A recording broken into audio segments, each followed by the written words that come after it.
miután elmentél múltkor, rájöttünk, hogy van egy csomó minden, amit még nem beszéltünk ki. Most igazából. Igen, meg amit így...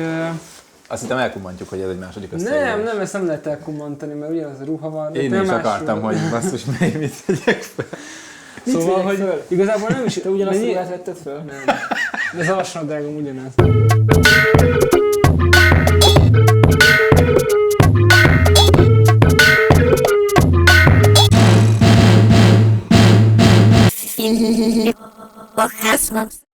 Nálad azt éreztük, hogy van egy téma, amit így nem beszéltünk ki. Mégpedig a Dürernél a filozófikusok, nem, hogy hívták, mi volt? Professzorok háza, igen, professzorok háza. Filozófusok háza. Kerti. Igen. Nem, ugye ott volt a műtermed, meg előtte a keleti blokkba, a keleti blokk épületébe, és hogy így nem tudom, hogy így... Most az első 2 műtermünkről beszélünk egymás után, és egyre ilyen jobb helyre kerültünk kb. Tehát a blokk hát volt egy bálya, de az a báj mondjuk elég rövid ideig tartott. Tehát ami először ilyen viccesnek, vagy nem tudom milyennek tűnik, az nem biztos, hogy hosszú távon is olyan élhető. Na és akkor azt kicsit kibontjuk.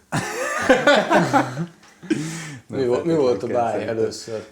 És az miben fordult át? Mert tényleg?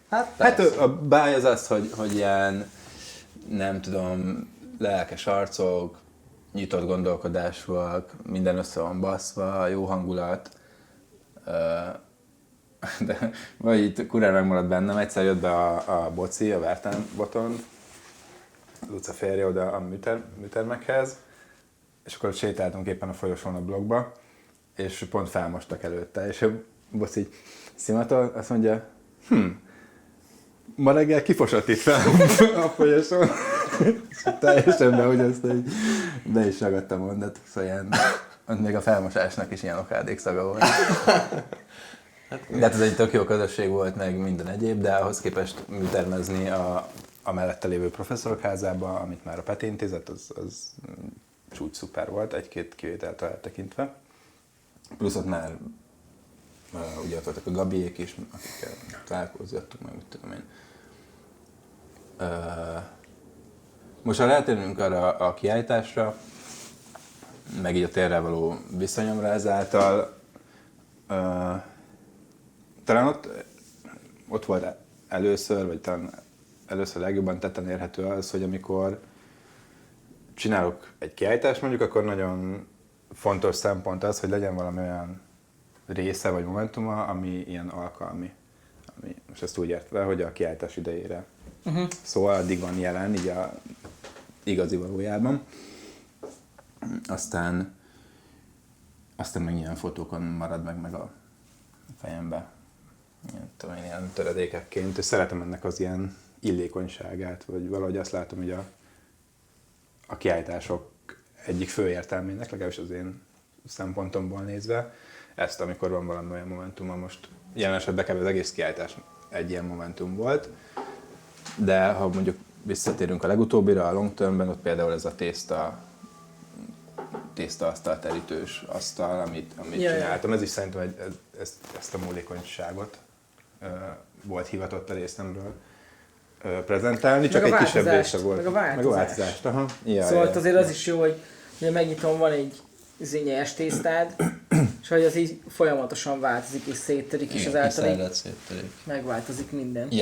A végére ugye az elején olyan volt, ugye asztalterítő, ahogy kiszáradt, felpuposott az egész, és totálisan olyan lett, mint egy ilyen, ezek az íves, cserepes háztetők. Ugye csak így voltak így a tészták végig az egészen. Olyan, nem is számoltam egyébként ezzel, de kurva izgi volt. Hogy fog kinézni a vége. Ja, ugye ezeket szeretem, és ezek mindig így a térviszonylatában alakulnak ki bennem, hogy lehet, nem tudom, reagálni egy adott térre, vagy hogy tudom azt ilyen kapcsolatba állítani a kiállítani vágyott cuccokkal. Még az ilyen festészeti gondolkodásomban ilyen alaptézis volt kb., hogy így hogy az ilyen az emlékeinknek a töredékei igazából, amit már nem is tudunk, hogy a faszomba lettek, vagy mi volt az alapemlék, de hogy ilyen foszlányokból így összeáll igazából egyszer csak egy én kép, vagy meg minden, amit így tudsz magadról, vagy gondolsz magadról. Ezek mind ilyen kis törmelékek igazából, nem. Most az egészet csak azért mondom, hogy kicsit erre a gondolatiságra építettem, vagy építem részben most is, építettem fel sokszor a képeimet, vagy úgy terveztem meg ilyen fragmentáltan. És ez például egy tök jó analógia volt erre szerintem ez a kiállítás, hogy mindazon túl, hogy van egy ilyen képhez való, vagy táblaképhez való viszony kérdésköre is, mert hogy mi látszik a képből, meg igazából a táblakép takarja ki a teljes festményt, bla bla bla. De hogy ennek ellenére ugyanilyen fragmentumokat látsz csak valamiből, amit így próbálsz kis összepakolni, de nem tudom, tökéletesebb sikerrel, vagy mindegy, hogy. Tényleg ezek az emlékképek, amik így beégnek, lehet, hogy arra nem emlékszek annyira durván, hogy mondjuk 3 évvel ezelőtt mit mondtál valahol, de arra, hogy az oviban mit csináltál, arra tökre emlékszel. Ez általában idős korban ez még durvábban felerősödnek ezek az érzések. Viszont ha már ilyen akkor hoztunk egy pár könyvet neked mutogatni. Ez képregényes, csak ebben van egy dolog, amit megmutatnék. No. Ez meg egy ilyen, ez új, mind a kettő viszonylag új. Ebben csak naív cuccok vannak, német szettek. Melyiken vagy rajta jobban először? Hát először ezen. Jó. Most abból kiindul, hogy először ezt leraktam a tetejéről, és ezt kezdtem el. Múltkor, ami nem lett benne, azt hiszem, amiért fölvesszük, újra, amikor mutatok, azt hiszem, azt nem raktuk be. Mert csak utólag vettem elő, minden ilyesmi. Könyvet az ilyen,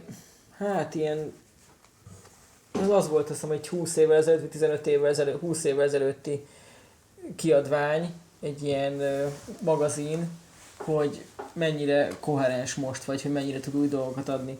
Ez meg az van, hogy azt hiszem 80-as évek, 60-as, 80-as évek naív művészete, és hogy ez csomó kérdést vett föl bennem mindig ez a naív, amellett, hogy gyűjtöm, meg foglalkoztat, meg érdekel, hogy miket csinálnak az emberek. Vannak olyanok, amik egyszerűen így, igen, ő a tag. Ez indián és a cowboy találkozása. Hogy hol az a pont, ami naívvá változik, vagy mikor naív, vagy mitől válik ilyen szépelgéssé, mitől válik ilyen ügyetlenné. Figyelj, nem tudom, szóval alapvetően már csak azért is nehéz kérdés, mert ennek van, vagy volt most egy ilyen erőteljes hulláma a kortárs képzőművészetben. Minek? A naívnak?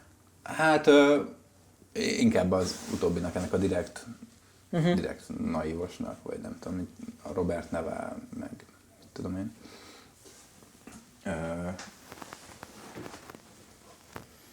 És az a baj, hogy annyi tényezős a dolog, hogy honnan nézzük. Most nem akarok ebbe annyira állást foglalni? Nem, majd foglalok szívesen állást, meg van álláspontom, de ilyen több nézőpontú az is, például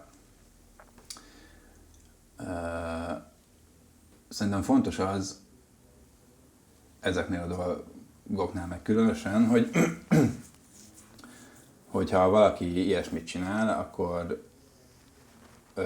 látható legyen egy ilyen bejárható út, vagy sőt nem egy bejárható út, hanem a bejárható utak a jövőben, ahonnan, vagy amerre el tud mozdulni az adott helyzetéből, vagy festészeti módból, modorból, technikából, és ennek az egyik függvénye az sokszor az, hogy azelőtt mondjuk milyen festészeti, mit tudom én, technikákat, vagy nem csak festészeti, akármilyen, hogy nyúlt anyagokhoz, hányszor, milyen anyagokhoz, hogy próbált festeni, eszközökhöz, bármihez, mert az ad egy olyan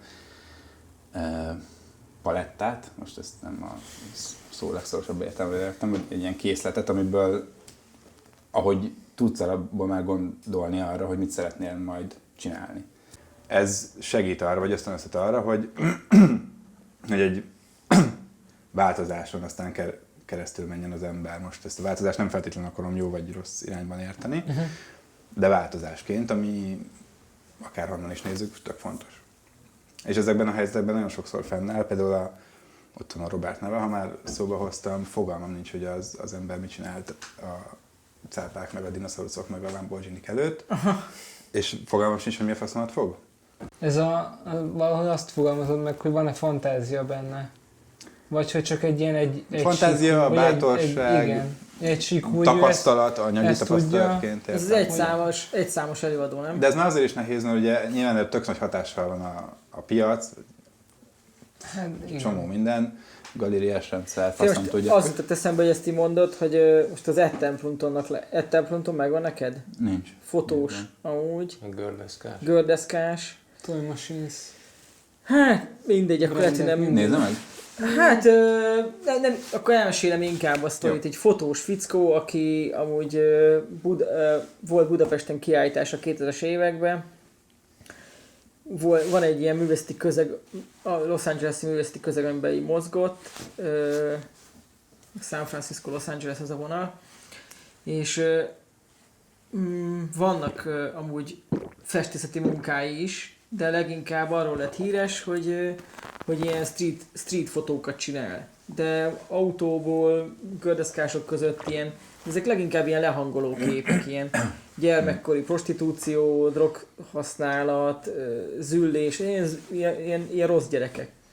És most volt Amerikában egy 8 napos kiállítás, amit így nagyon durván nyomon követtem, meg nagyon érdekes volt a térhasználat, hogyha már erről van szó. Egy ilyen óriási nagy áruházban volt a kiállítás, ahol egy charity boltot csináltak, művészek. Aha. Műalkotásokból. Aha. És ennek az Ed Templetonnak volt csinálva két műve, egy fából készült óriási ilyen figura, akik így egymással kezet fognak.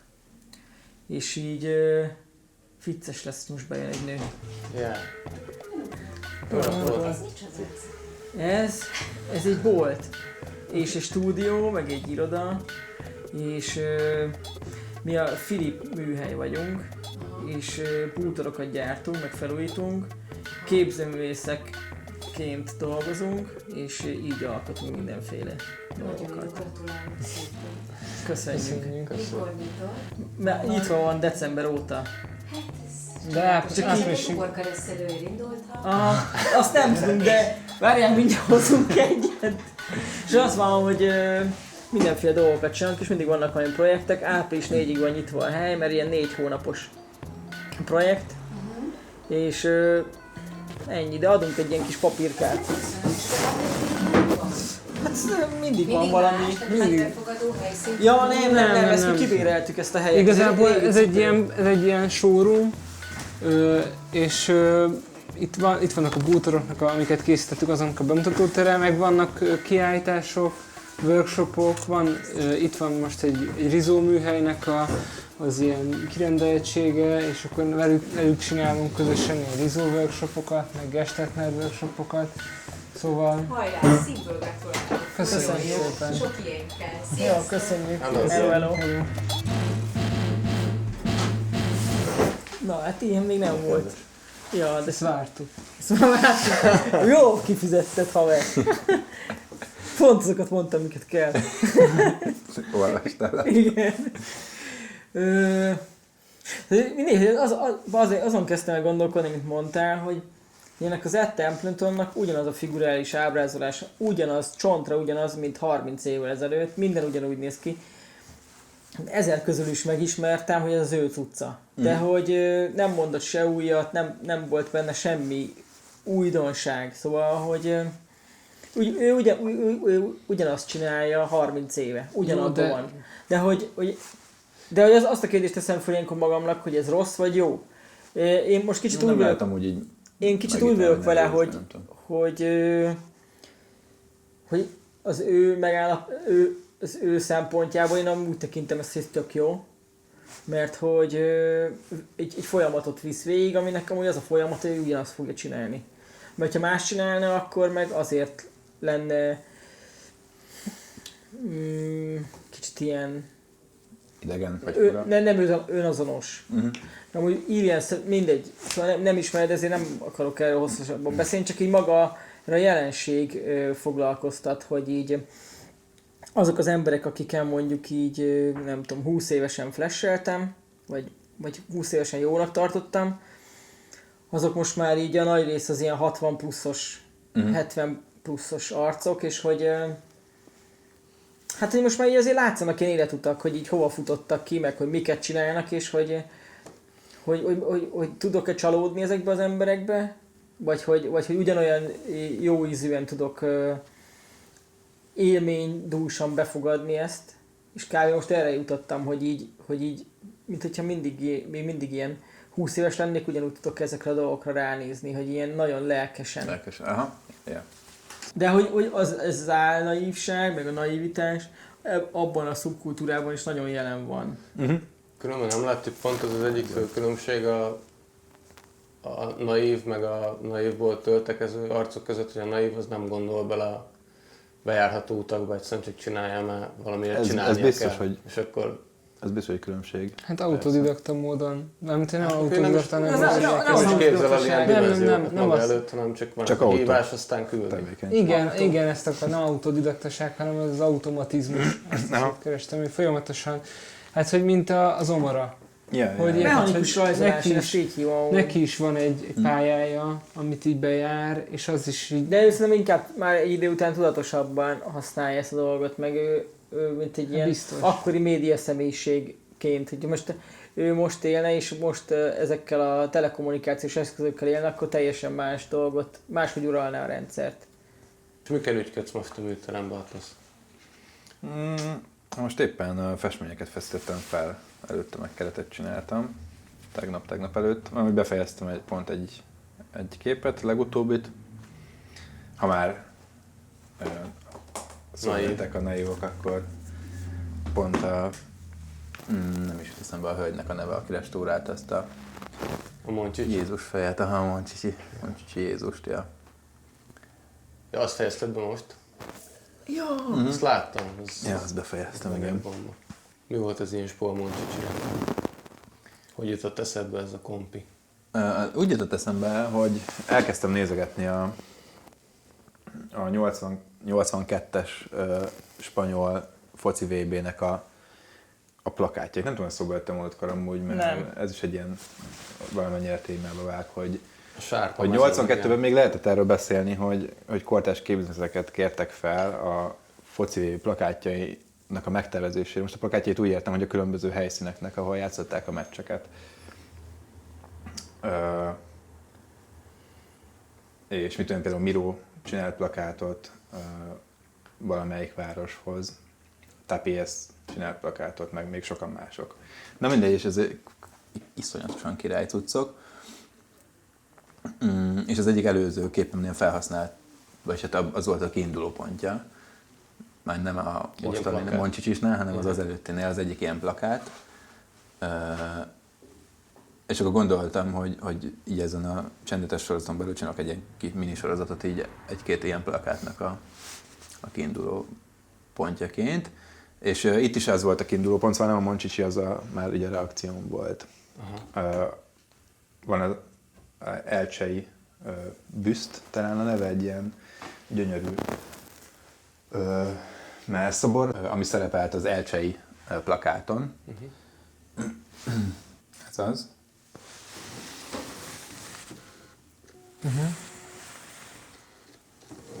Kibaszott durva amúgy, nagyon szép.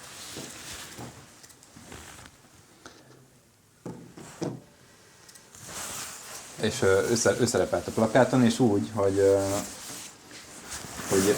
ez az arcrésze az ki volt vágva, és azon belül játszódott egy ilyen russzós foci jelenet, ilyen tök naiv, hogy így futkároznak így a labdával, és a labda meg így kijön a kivágott fejrészből így a térbe, igazából a focilabda.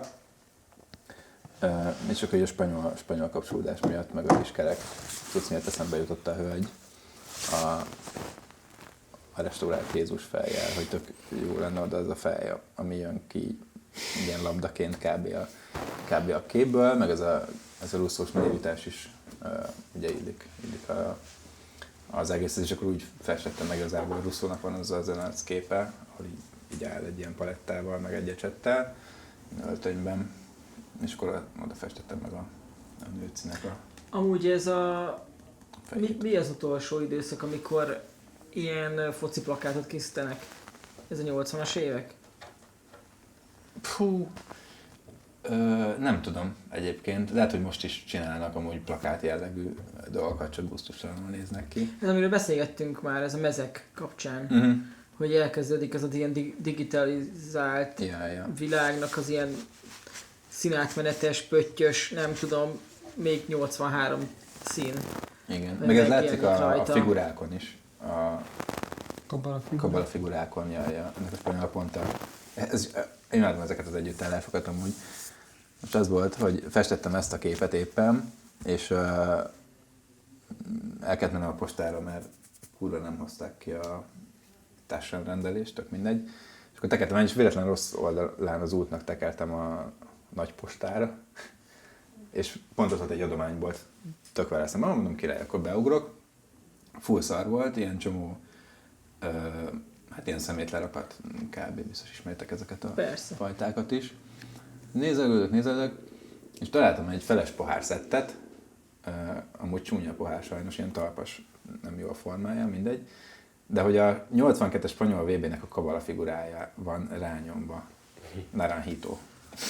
De várj, ez nem az a narancs, De, a a kis narancs. Ja, Nekem ja. megvan gumifigurával. Ne, te jó, Persze. az kurva király. Ja, Nekem az. most már feles Az pohár. amúgy az konyakos pohár.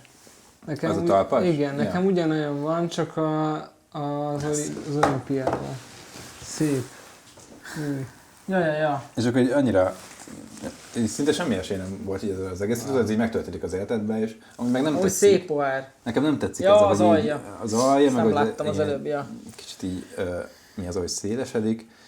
Lehet, hogy De nem mindegy, ha most 1500 forinton nyilván nem hagyom ott, mert ebből még akár műtárgy is lehet, meg bármi. Neked ez annyira szép, nem? Épp készül a kép, 82 Igen. spanyol, mi a fasz keres itt? Hogy mi ennek az angol neve ezek a Kabala figuráknak? Nem, ennek Maszkott. Maszkott, az az. igen. Figyelj, amúgy mindennek van Kabala figurája. A japánoknál Én csak úgy... most ezt akarom megnézni, hogy Hát még most hogy is biztos van. látványos, hogy mondjuk mennyire szaródik el. Régen Kabala minden jó figurák volt. így. Hát nem minden, de itt mondjuk látszik. Ez is mekkora ultimate volt a franciáknak a Ja. kakasa. Igen. Van egy ilyen frisbee muszolgáló. Olaszoknak is tök jó volt ez Nagyon jó az volt. zászlós pácika ember. És utána meg ilyen jellegtelen, nem is tudom mik ezek. Hát figyelj, Japánban különböző városrészeknek különböző Kabala figurája van. Tessék, 26. 26, Amerika, Mexikó, Kanada.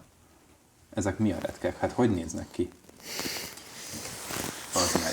Hát mesébe szar. Na mindegy, szóval ez...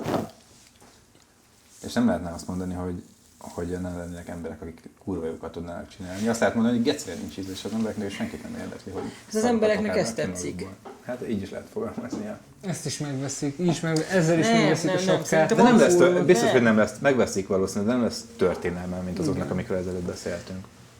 Hát De érdekes, hogy lehet, hogy minek 20 lesz. év múlva valaki megint Nem, lesz, hogy szerintem ezen flashelni lesz fog. ennek egy új izéje. Az olyan, mint Az első 3D-s logók. Az olyan, mint a szociál, hogy érted, a 70-es évek maga idejében nem biztos, hogy sokan tettek volna arra komoly összeget, hogy 30 év múlva lesznek olyan képzőművészek, akik flashelnek. egyszerűen nem tudják letenni. Ja, hát lehet, hogy így van.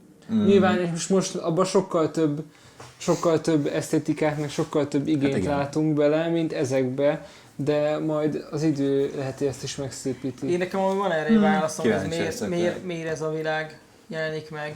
Szerintem azért, mert a mostani mesehősök, meg a mostani mesefigurák, meg az animációs figurák, az már nem... Pepe a malac. Hát igen, meg nem tudom, nem tudom milyen nyuszi, a csoda nyuszi, meg a nem tudom milyen figurák, ezek mind 3D-s elemek. És a gyerekeknek a vizuális világa az már nem a Tom és Jerry, hanem ez a 3D effekt. Ja, És az a generáció, aki majd felnő, azok ezeket fogják szeretni, és azok úgy fognak rá visszanézni a csodanyuszira, meg a nem tudom mire. hát csak gondolom, hogy jelen esetben egy foci VB-re nem hiszem, hogy a fő célközönsége a, nem tudom most 6 évesek. De lehet, hogy de. Vagy nem tudom. De ez biztos, már hogy így nem tudod, menekültek. de már a vizuális képesség Edzés. az máshol van. Aha, ja. Szóval a Tom és Jerry, meg a Hupikék, Törpikék korszak az már leágazóban van. Most már nem komoly zenét raknának be a Tom és Jerry alá.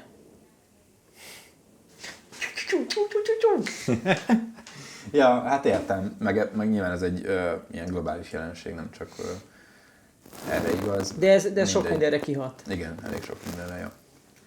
Könyvengépről a kurvára felbasznak a csúnya borítók. Meg csúnya gerincek, nyilván az látszik Ja. amúgy leginkább, de szintén most kaptam Mohitól meg karácsonyra például a Potyondy Edinának a könyvét.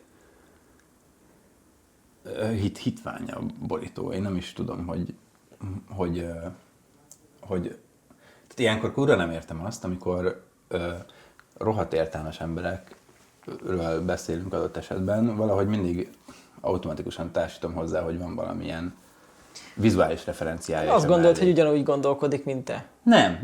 De abszolút nem. De vizuálisan azt gondoljuk, de szerintem egy csomószor ez történik, hogy azt gondoljuk, hogy a szép, az neki is szép. Hát, de biztos, hogy van az a szint, ahol ez kicsit nem teljesen szubjektív, akkor úgy mondom. Szerintem. Mondjuk, tehát vizuálisan, nem tudom, láttátok ezt a könyvborítót. Én tudom, melyik az. Igen. Szerintem teljesen érthetetlen, hogy ez most miért. Tehát annyiféle útja lehetett volna ennek a könyvnek egy tök jó borítót, vagy egy... Itt van mellettünk a Jaffa kiadó. De És hogy az van, hogy szerintem ez a könyvtervezés, meg könyvborító kultúra, ez egy olyan szűk keresztmetszete a dizájnnak, meg az élménynek, hogy ez kicsit olyan, mint a Boros címkönyv. Meg kell tanulni, hogy vannak azok az elemek, amik jól néznek ki, és vannak elemek, amik nem néznek ki jól, és be kell vinni azt a fajta vizuális kultúrát a lakótérbe, amitől jól érzed magad is.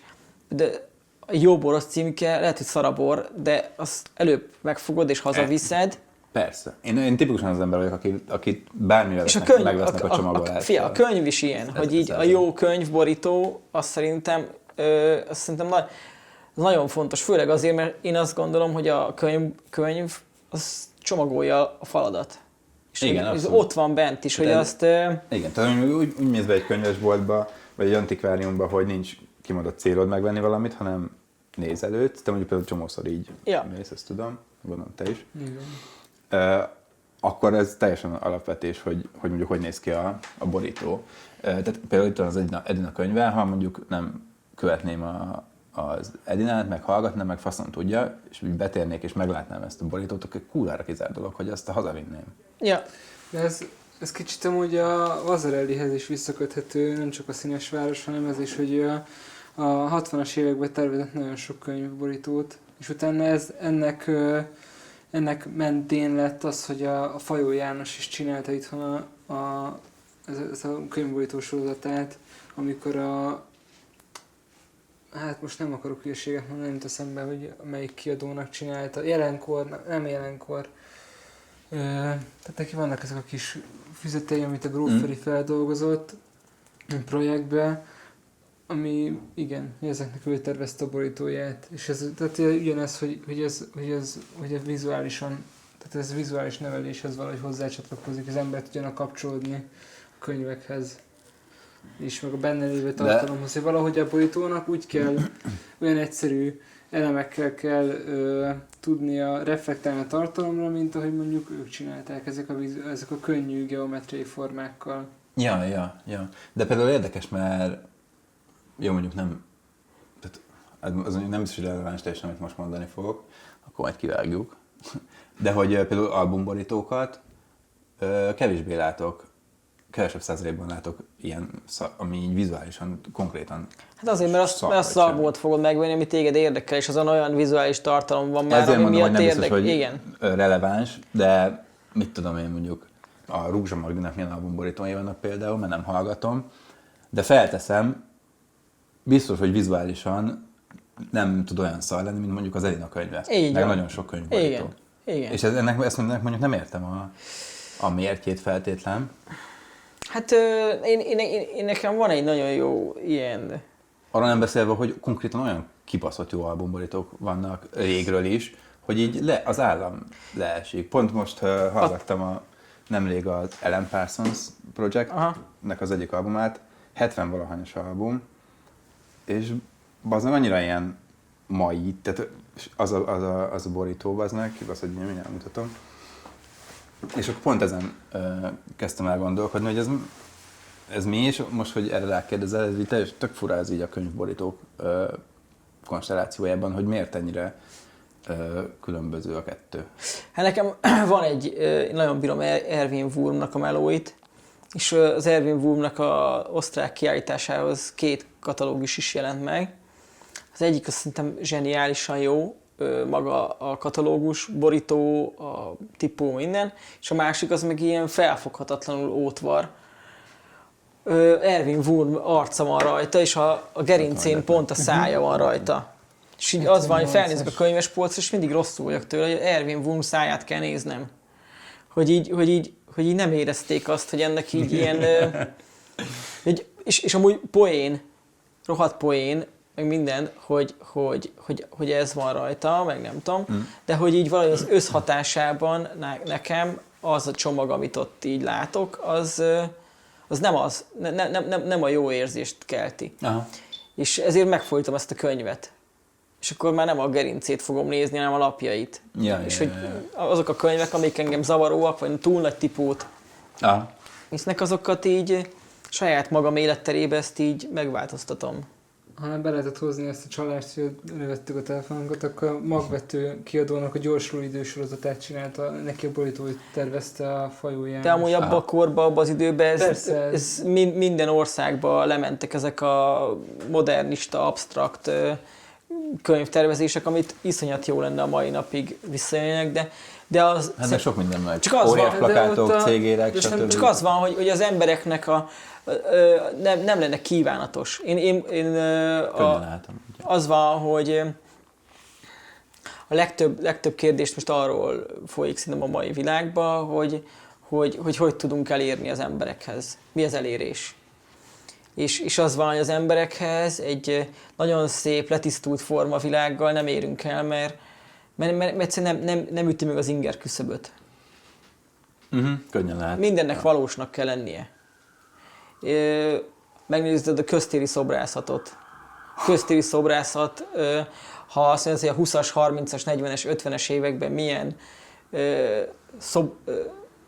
szoborcsoportok készültek, és ahhoz képest, hogy most milyen szoborcsoportok, meg szobrok jönnek létre, ég és föld. És hogyha ténylegesen ezt tükrözi a vizuális kultúránkat, hogy ne menjünk el az óriás plakátig, mert az a mostról szól, de ami a jövőnek tükröződik, és ez tükrözi a 2000-es évek, 2020-as éveket, amiket most alkotunk, akkor szerintem ez hanyatlás.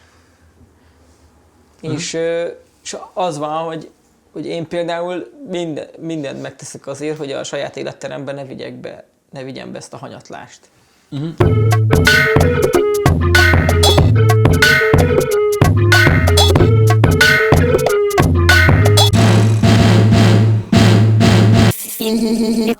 Orgasmos.